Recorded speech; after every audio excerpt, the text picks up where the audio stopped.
آزیارگرد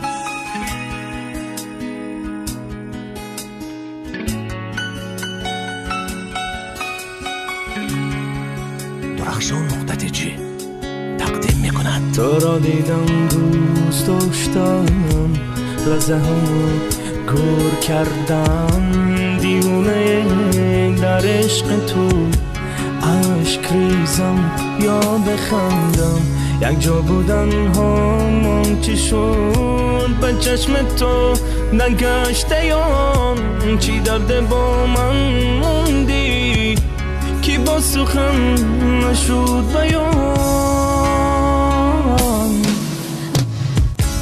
تو را دیدم گفتم به خود به عشقی من ارزنده، چه نخوبا چه زیشت بود، چرا از من دیر کنده.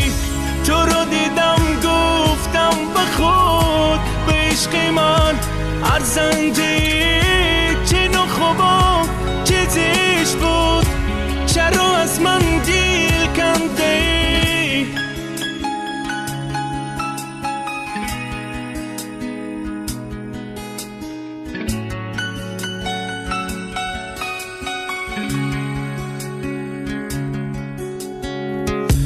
تو بی انیست خار میشی، بی آل و بی مدار میشی، شب و بیادت بیدار میشم، چو رفتن انتظار میشی. تو دست به دست عوض شکست، آرزو همان با یک نفس، میدادم اون دل را به کس، پیشم نیای بولوز.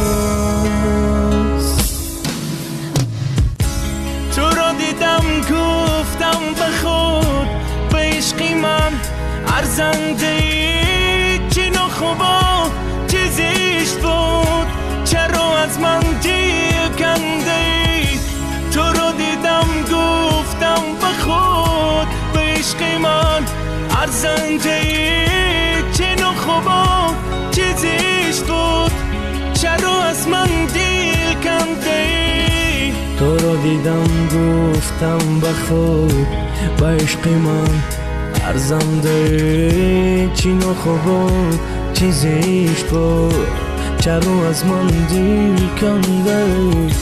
تو را دیدم گفتم به خود به عشقی من ارزنده، چی نخوبا چی زیشت بود، چرا از من دیر کنده.